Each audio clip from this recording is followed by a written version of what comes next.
ओम नमः शिवाय। जय शिव शंभू। प्यारे बच्चों, कैसे हो तुम? आज तुम्हारे प्रभु भोलेनाथ जी तुम्हारे लिए एक बहुत ही आवश्यक और लाभकारी संदेश लेकर आए हैं जो तुम्हारे जीवन से जुड़ा हुआ है और इसे सुनना तुम्हारे लिए परम आवश्यक है। यदि तुम इसे सुनने की भूल करते हो तो तुम बहुत अच्छे तरीके से फंस जाओगे और तुम्हें बचाने वाला कोई नहीं होगा। मेरे बच्चे, यह संदेश मैंने बहुत ही मुश्किल से तुम तक पहुंचाया है। यदि यह तुम तक पहुंचा है तो तुम बहुत बड़े भाग्यशाली हो और तुम्हें अपने भाग्य पर गर्व करना चाहिए, क्योंकि मेरे बच्चे, आज जो भी मैं तुम्हें इस संदेश के माध्यम से बताऊंगा वह तुम्हारे भले के लिए ही होगा। कोई ऐसी अनुचित बात नहीं होगी, इस तुम्हारा कोई लाभ ही ना हो। तो मेरे प्यारे बच्चे, मेरी बात को मानो और मेरे इस संदेश को अंत तक सुनो। इसे बीच में छोड़कर जाने की गलती बिल्कुल भी मत करो, नहीं तो तुम बाद में बहुत पछताओगे और रहोगे। फिर तुम्हारी पुकार सुनने वाला कोई नहीं है, मैं भी नहीं तुम्हारी पुकार सुनेगा। देखिए, जब तुम मेरी बात को नहीं मानोगे, मेरे संदेश को इग्नोर करो, तो फिर मैं उसमें क्या कर सकता हूँ? इस संदेश के माध्यम से तो मैं तुम्हें कुछ समझने, कुछ बताने का और कुछ नया सिखाने का प्रयास करूँगा। और जब तुम इसे ही नहीं स्वीकार करोगे तो तुम अपने जीवन में क्या सीख पाओगी? कुछ नहीं कर पाओगी। तो मेरे प्यारे बच्चे, तुम्हें एक बहुत बड़ी भूल की है, एक ऐसी भूल जो बहुत ही खतरनाक हो सकती है तुम्हारे लिए, क्योंकि तुमने जाने अनजाने नहीं, बिल्कुल जानकर भूल की है। इसलिए उसका परिणाम कुछ अलग ही होने वाला है, कुछ अशुभ ही होने वाला है। इसीलिए तो मुझसे रहा नहीं गया और मैं तुम्हारे पास तुम्हें संकेत देने आया हूँ, तुम्हें बताने आया हूँ। मेरे बच्चे, इस संदेश में आगे बढ़ने से पहले तुम्हारे प्रभु भोलेनाथ जी की एक छोटी सी प्रार्थना है। यदि इस प्रार्थना को स्वीकार करते हो तो इस संदेश को अभी के अभी लाइक कर दीजिए और हमारे चैनल महादेव संदेश को सब्सक्राइब जरूर करिए, ताकि नए नए संदेश प्रतिदिन प्राप्त हो सके जो तुम्हारे जीवन में शुभता और लाभ दे सके। और साथ ही साथ कमेंट बॉक्स में ओम नमः शिवाय, भोलेनाथ, हर हर महादेव, जय काली माता, जय पार्वती माता, जय लक्ष्मी माता, जय हनुमान और जय श्री राम टाइप कर दीजिए और अंत में अपनी राशि भी टाइप कर दीजिएगा, ताकि मैं तुम्हारी राशि के अनुसार तुम्हारी सभी समस्याओं का निवारण करते हुए तुम्हें सद्मार्ग की ओर ले जाऊं और तुम्हारी उन्नति करवा सकूं। यदि तुम मेरी इन सब बातों को नहीं मानते हो तो तुम्हारा कुछ नहीं होने वाला है। तुम्हारे सभी कार्य बिगड़ते चले जाएंगे और तुम्हारा भविष्य बर्बाद हो जाएगा और एक दिन ऐसा आएगा कि तुम्हारा सर्वनाश भी हो जाएगा और तुम देखते रह जाओगे। इसलिए मेरी बात को मानो और अपनी भूल को समझने का प्रयास करो और उस पर सुधार करो। यदि तुम उस पर सुधार कर लेते हो तो तुम्हारा भविष्य जो बिगड़ने वाला है वह बच जाएगा और तुम्हारे अच्छे दिन शुरू हो जाएंगे। नहीं तो तुम रात दिन रोते रहोगे, खोगे चलाओगे, परंतु तुम्हारी सहायता करने के लिए तुम्हारे पास कोई नहीं आएगा। तो सिर्फ तुम्हारे प्रभु भोलेनाथ जी आएंगे, जो तुम्हारी समस्याओं को देखना उनका हृदय व्याकुल हो जाएगा। तुम्हारे आंसुओं को पूछकर तुम्हारी समस्या को शीघ्र, अति शीघ्र दूर करेंगे, क्योंकि यह प्रभु भोलेनाथ जी की करुणा और दयालुता है। हर समय हर वक्त किसी में भेदभाव नहीं रखते हैं, सभी को एक समान मानते हैं। ऐसे हैं तुम्हारे दयालु परमपिता भोलेनाथ जी, इनकी महिमा बिल्कुल अलग ही है। वे सारी कार्य सबसे हटके करते हैं, चाहे जो भी हो, सारे कार्य उनके विचित्र होते हैं। उनकी विचारधारा को देखकर बहुत सारे लोग हैरान होते हैं कि प्रभु भोलेनाथ जी यह कैसे कैसे विचित्र कार्य करते हैं और इस दुनिया में, इस संसार में एक नया उदाहरण प्रस्तुत करते हैं। मेरे बच्चे, आज मैं जो तुम्हें बता दूं, उसे बात को मानने के लिए तुम तैयार ही रहना। उस पर कोई सोच विचार मत करना। तुम उस पर सोच विचार करोगे तो तुम अपनी सभी समस्याओं को आमंत्रित ही करते रहोगे। तुम उसके छुटकारा पाने वाले नहीं हो। और यदि तुम मेरी बात को मान गए तो जो तुमने भूल की है उसका पश्चाताप करके उसे पर सुधार करोगे तो तुम निश्चित ही अपने आप को बर्बाद होने से बचा लोगे। अन्यथा तुम्हारा वह हाल होने वाला है जो तुमने कभी सोचा नहीं होगा। तो हर उस चीज के लिए तरस जाओगे, हर उस चीज को पाने के लिए रोगे जो आज तुम्हारी आवश्यकता बनी हुई है और तुम्हारे पास पर्याप्त है, क्योंकि तुम्हारी भूल के कारण सारा सिस्टम बदलने वाला है। अगर यह सिस्टम बदल गया तो तुम्हारे हाथ से सब कुछ निकल जाएगा। तुम्हारी कमाई हुई दौलत, तुम्हारा कमाया हुआ सब धन, तुम्हारा बनाया हुआ सानो शौकत सब कुछ बर्बाद होकर रह जाएगा। उस पर जरा भी कोई शंका नहीं है, क्योंकि मैं जो यह बात बता रहा हूँ यह कोई बात मामूली बात नहीं है और ना ही कोई झूठ है। इस पर मैं जो बताऊंगा वह सब सत्य ही बताऊंगा, क्योंकि तुम्हारे प्रभु का यह वचन है। परंतु आज मैं जिस प्रकार से तुम्हें यह बताने का प्रयास कर रहा हूँ, यदि तुम उस पर सही ढंग से कार्य कर लेते हो और अपने आप को सुधारने का प्रयास करते हो, तो निश्चित ही तुम्हारा जीवन आगे बदलकर एक कामयाबी की ओर ले जाएगा। एक ऐसी कामयाबी जो तुम्हारी ओर आकर्षित हो रही है और तुम्हारी प्रतीक्षा कर रही है, परंतु तुमने ही अपनी भूल की वजह से अपना रास्ता बदल दिया है, जिस कारण से वह तुम्हारी प्रतीक्षा ही करती रह जाएगी, तो वहां तक पहुंच नहीं पाओगे। तुमने अपना रास्ता बदलकर बहुत ही बड़ी गलती की है, एक ऐसी गलती जो एक बुद्धिमान और समझदार व्यक्ति को नहीं करनी चाहिए। तुम इतने बुद्धिमान और समझदार होते हुए भी ऐसी भूल कर बैठे हो, इसलिए तुम्हारे लिए तो यह बहुत ही शर्मनाक बात है। यदि तुम समझदार ना होते, मूर्ख होते, तुम हर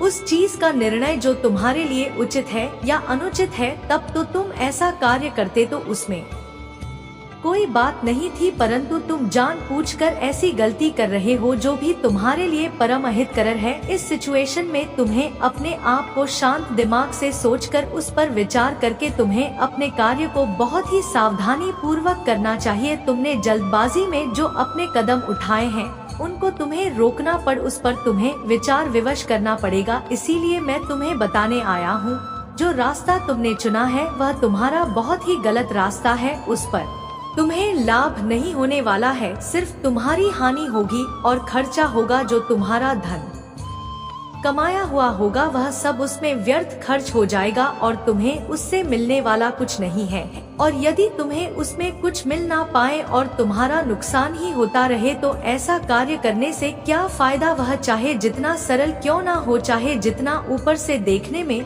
अच्छा क्यों ना हो, परंतु जब उसमें तुम्हारा कोई लाभ नहीं होगा तो उस कार्य को करने से कोई मतलब नहीं निकलने वाला है। क्योंकि आज के टाइम पर यदि लाभ नहीं होगा तो जीवन जीना बहुत ही मुश्किल हो जाएगा। तुम्हारे लिए हर वह साधन पर्याप्त होने चाहिए जो जीवन की मूल आवश्यकताओं को प्रस्तुत करते हैं।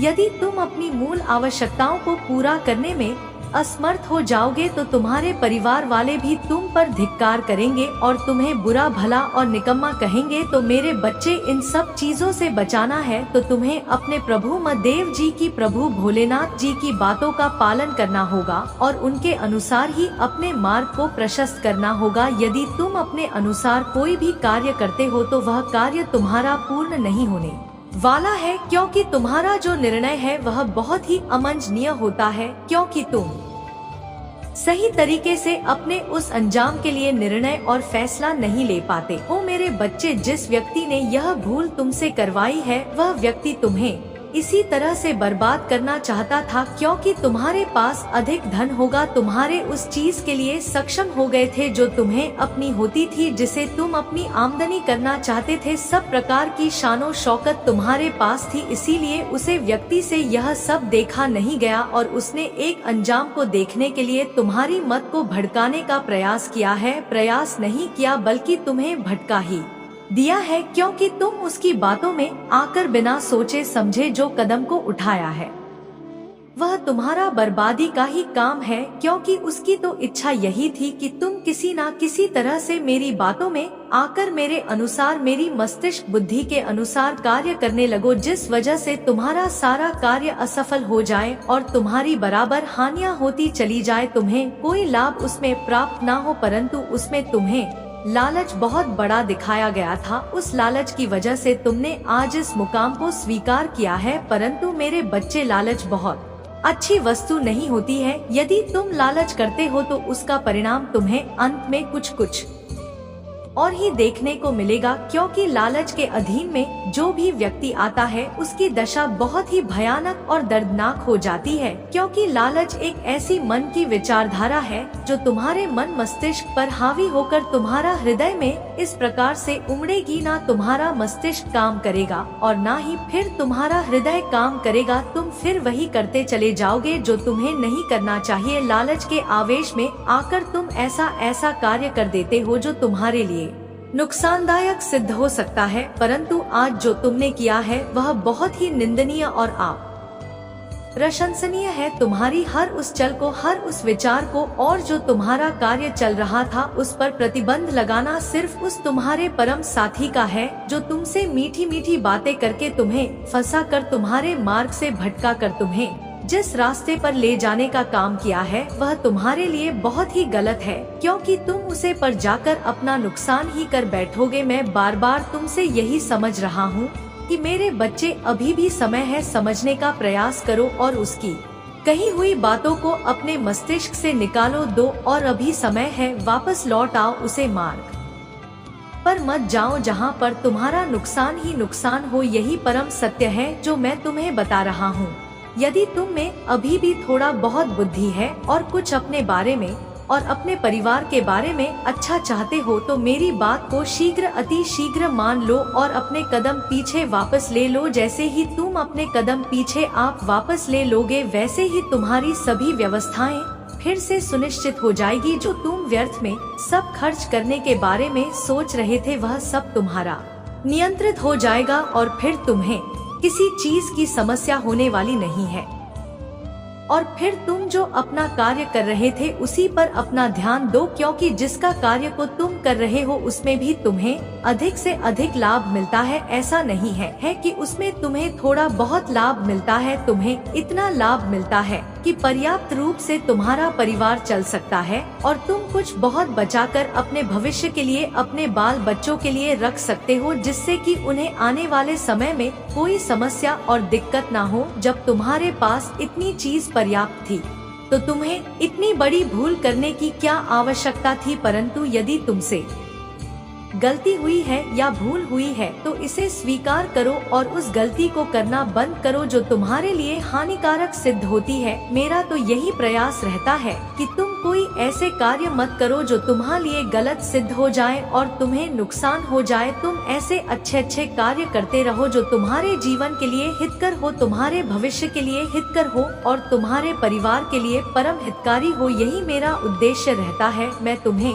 इसीलिए प्रत्येक दिन, प्रत्येक संदेश के माध्यम से सब कुछ बताने का प्रयास करता हूँ। कोई दिन तुम्हें कोई समस्या ना होने पाए, हर दिन तुम्हारा अच्छा जाए, कभी भी तुम्हें कोई परेशानी तुम्हारी आंखों के सामने दिखाई ना दे। परंतु जब तुम मेरे संदेश को प्रत्येक दिन सुनोगे और उस पर विचार करोगे तभी यह संभव हो सकता है, क्योंकि जब मेरे संदेशों से ही वंचित रह जाओगे तो तुम प्रत्येक दिन अपनी समस्याओं के बारे में कैसे समझ पाओगे, और जब तुम समझ नहीं पाओगे तो तुम आगे के कोई भी कार्य सही तरीके से नहीं कर पाओगे। परंतु मेरे बच्चे, तुमने मेरी बात का पालन हमेशा किया है तो मुझे आशा है कि तुम अभी मेरी बात का पालन करोगे और अपने आप को सुधारने का प्रयास करोगे। मैं तुमसे इतना बार बार क्यों कह रहा हूँ?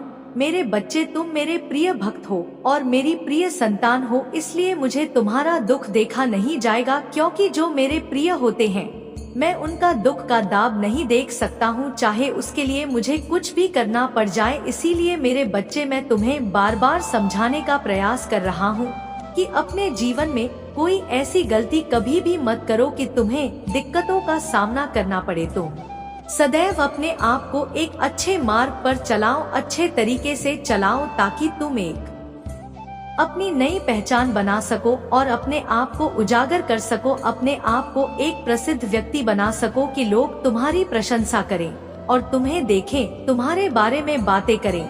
यही मेरी इच्छा और मनसा रहती है। मैं तुम्हारे लिए हर दिन चिंतित रहता हूँ कि तुम कोई ऐसा कार्य ना कर बैठो जिससे कि तुम्हें दिक्कतों का सामना करना पड़ जाए। परंतु तुमने कुछ दिन पहले ऐसी भूल कर ही दी जो तुम्हारे लिए संकट उत्पन्न कर रही है। इस वजह से मुझे तुम्हारे पास आना पड़ा और यह सब बातें बताना पड़ा। मैं जो भी तुम्हें बताता हूँ वह सब तुम्हारे जीवन का आकलन करके तुम्हारे लिए स्पष्ट रूप से निर्धारित किया जाता है, तब जाकर तुम्हारे पास इस संदेश को भेजा जाता है। परंतु कुछ लोग होते हैं जो मेरे संदेश को इग्नोर करके चले जाते हैं। इसीलिए वे अपने जीवन से परेशान रहते हैं। क्योंकि जब तुम अपनी परेशानियों को जान नहीं पाओगे तो तुम उनको सुधार कैसे कर पाओगे और उस पर विचार कैसे कर पाओगे। तुम्हारी स्थिति वैसे की वैसे चलती रहेगी, क्योंकि तुम्हें मार्ग बताने वाला कोई नहीं है और न ही तुम्हें सद्बुद्धि देने वाला कोई है। एक तुम्हारे प्रभु भोलेनाथ जी हैं, जो तुम्हें सही मार्ग का चयन करवाएंगे और सबद बुद्धि देकर तुम्हें उचित मार्ग की ओर आकर्षित करेंगे, जिसमें तुम्हारा फायदा ही होगा, कोई नुकसान होने वाला नहीं है। क्योंकि जो भी मैं मार्ग तुम्हें बताऊंगा वह तुम्हारे लिए फायदेमंद से बढ़कर होगा, उसमें कोई दो राय नहीं है। क्योंकि यह तुम्हारे प्रभु महादेव जी का, भोलेनाथ जी का वचन है, तो वह सत्य तो हो ही सकता है, इसमें कोई शंका नहीं है। मेरे बच्चे, मुझे लगता है कि तुम मेरी इन सब बातों को समझ गए होंगे और उस पर विचार कर रहे होंगे, परंतु मेरे बच्चे अभी मेरी बात पूर्ण नहीं हुई है। अभी इसमें और कुछ बाकी है जो तुम्हारे लिए सुनना परम हितकारी है। यदि तुम मेरे प्रत्येक संदेश को सुनते हो और उनका अनुसरण करते हो तो तुम्हारे जीवन में कभी भी कोई समस्या आने वाली नहीं है। यह मेरा वचन है मेरे बच्चे। जब तुम्हारा बुरा समय चलने लगेगा और तुम्हारी परिस्थितियां खराब हो जाएगी, क्योंकि जो तुमने मार्ग वह तुम्हारे लिए बहुत ही कठिन और मुश्किल है, इसलिए यदि तुम्हें उसमें लाभ हुआ, तुम्हारा नुकसान हुआ और तुम्हारा कमाया हुआ सभी धन खर्च हो गया और तुम एकदम कंगाल हो जाओगे, तुम्हारे पास कुछ नहीं रहेगा, तो मेरे प्यारे बच्चे, तुम्हारे जो शत्रु हैं, जो तुमसे ईर्ष्या रखते हैं, वह तुम पर हंसेंगे, तुम्हारा फंस करेंगे और तुम्हारी बर्बादी का नजारा देखेंगे। तो मेरे प्यारे बच्चे, क्या तुम ऐसा करना चाहते हो? अपनी बर्बादी का नजारा अपने शत्रुओं को दिखाना चाहते हो? अपना मजाक अपने शत्रुओं के सामने प्रस्तुत करना चाहते हो? नहीं ना? तो फिर मेरी बात को बड़ी ही सरलता और शीघ्रता से मानो, जरा भी विचार किए हुए, क्योंकि मैं जो तुम्हें परम सत्य बता रहा हूँ वह तुम्हारे लिए हितकारी और परम हितकारी होगा, जो तुम्हारी जीवन की। मेरे बच्चे, तुम यह सोचना चाहिए कि तुम इतने भाग्यशाली हो जो तुम्हारे महादेव जी सदैव तुम्हारे साथ रहते हैं, तुम्हारे हित में रहते हैं, तुम्हारी भलाई के लिए कार्य करते हैं।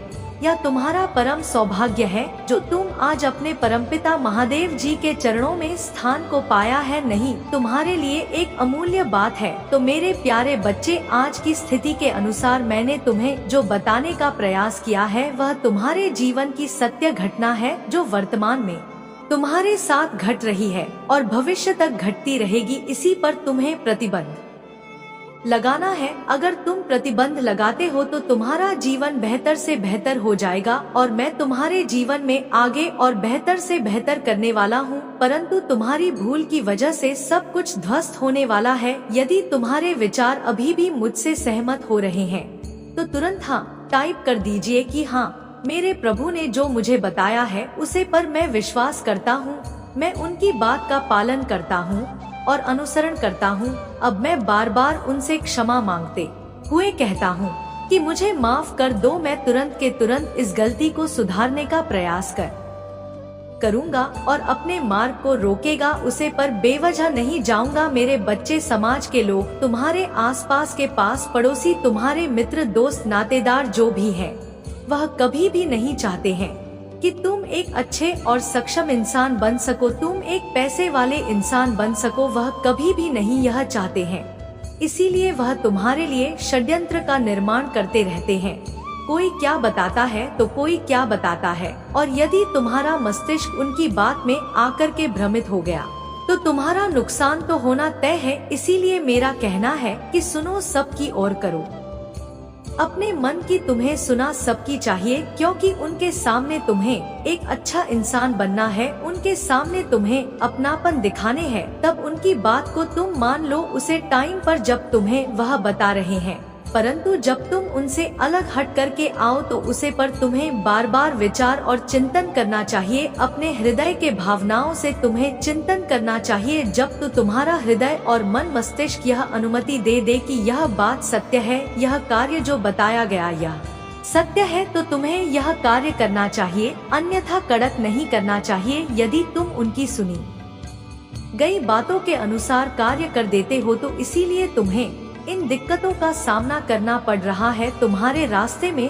जो अर्चना आ रही है तुम्हारे जीवन में, जो अर्चना आ रही है वह सब इसी वजह से प्रारंभ हुई है। मेरे बच्चे, अभी तो शुरुआत है, अभी कुछ नहीं हुआ है। अभी तुम अपने आप को उसे अंधकार से जाने से बचा सकते हो जहां पर तुम्हारी ज्योति बजने वाली है। यदि तुम्हारी ज्योति बुझ गई तो तुम्हारा कुछ नहीं होने वाला है, बस तुम्हारा होगा तो होगा सिर्फ तुम्हारा सर्वनाश। तो मेरे बच्चे, अपने सर्वनाश से बचो। नीति और कूटनीति जो तुम्हारा शत्रु तुम्हारे लिए करते रहते हैं, उनसे तुम बचने का प्रयास करो। मैं भी तुम्हें नीति और कूटनीति सिखाई है, तुम्हें उसका पालन करना चाहिए, उसे नीति और कूटनीति का प्रयोग करना चाहिए। उनसे बचने के लिए मैंने तो इतने सब कुछ प्राप्त करवाया है, और जो आगे बचा हुआ है वह भी तुम्हें प्राप्त करवा दूंगा यदि तुम मेरे अनुसार कार्य करते हो तो। और यदि तुम मेरे अनुसार कार्य नहीं करोगे तो फिर मैं दिवस हूँ, कुछ भी करने के लिए फिर मैं कुछ नहीं कर सकता हूँ। मेरे बच्चे, यदि तुम्हें अपने प्रभु भोलेनाथ जी का बहुत ही विशेष रूप से आशीर्वाद चाहिए तो मेरे भाग्यशाली अंक 555 को टाइप कर दीजिए। जैसे ही तुम मेरे अंक 555 को टाइप करोगे वैसे ही तुम्हारे घर में मेरी शक्ति का वास हो जाएगा। तुरंत के तुरंत एक ऐसी शक्ति जो प्रचंड और उग्र होगी। प्रचंड का मतलब जो तुम कार्य करोगे वह तुम्हारा पूर्ण होगा, सफल होगा। उग्र का मतलब जो तुम्हारा शत्रु है, जो तुम्हारे मार्ग की बड़े है, वह तत्काल दूर होती चली जाएगी। मेरी शक्ति के प्रभाव से वह शक्ति ऐसी है जो सरकारी को अंजाम दे सकती है। बस तुम्हें उसे अच्छे तरीके से संभाल कर रखना है, उसका कभी दुरुपयोग नहीं करना है और ना ही उसका कभी अपमान करना है, ना और ना ही किसी को उसके बारे में कुछ बताना है। अरे तुम ऐसा करते हो तो तुम हर उसे मुसीबत से बचते रहोगे जो तुम्हारा शत्रु तुम्हारे लिए उत्पन्न करते रहते हैं। यह जो शक्ति कवच है यह तुम्हें संभाल कर रखना है और अपने अनुसार कार्य करना है। मैंने तो तुम्हें जो दे दिया है वह तुम्हारे लिए परम हितकारी ही सिद्ध होगा। मेरे बच्चे, मैंने देखा है तुम्हारे चेहरे पर जो उदासी है, जो तुम्हारा या मासूम चेहरा बना हुआ है, वह हमें बहुत भली भांति देख रहा हूँ। तुम्हारे उदासी का कारण भी समझ रहा हूँ। तुमने बहुत चोट खाई है अपने दिल पर, तुमने बहुत गहराई से विचार किया है उसे बात के बारे में जो दूसरे तुम्हारे लिए बोलते रहते हैं, तुम्हारे लिए कुछ बुरा भला करते रहते हैं। बातों को तुम अपने दिल पर ले लेते हो और रात को अकेले में सोचते हो। अपने दिल को बहुत ही तुम पीड़ा देते हो उन बातों को सोचकर। तुम्हें तो उन बातों को सोचना नहीं चाहिए, क्योंकि जो बातें तुम्हारे लिए हानिकारक हो यह बातें कभी भी अपने मन में नहीं लानी चाहिए, चाहे जैसी भी हो। यदि तुम्हें ज्यादा कुछ सोचने का मन है तो तुम्हें अपने प्रभु के बारे में सोचना चाहिए, उनका भजन कीर्तन कर लेना चाहिए और उनके मित्रों का जाप कर लेना चाहिए जो तुम्हारे लिए बहुत ही लाभकारी सिद्ध होंगे। और तुम्हारे प्रभु महादेव जी, भोलेनाथ जी भी प्रसन्न होंगे तुमसे जब तुम ऐसा करोगे तो। और यदि तुम किसी बात का विचार विमर्श करोगे तो उसमें तुम्हें चिंता ही बढ़ेगी।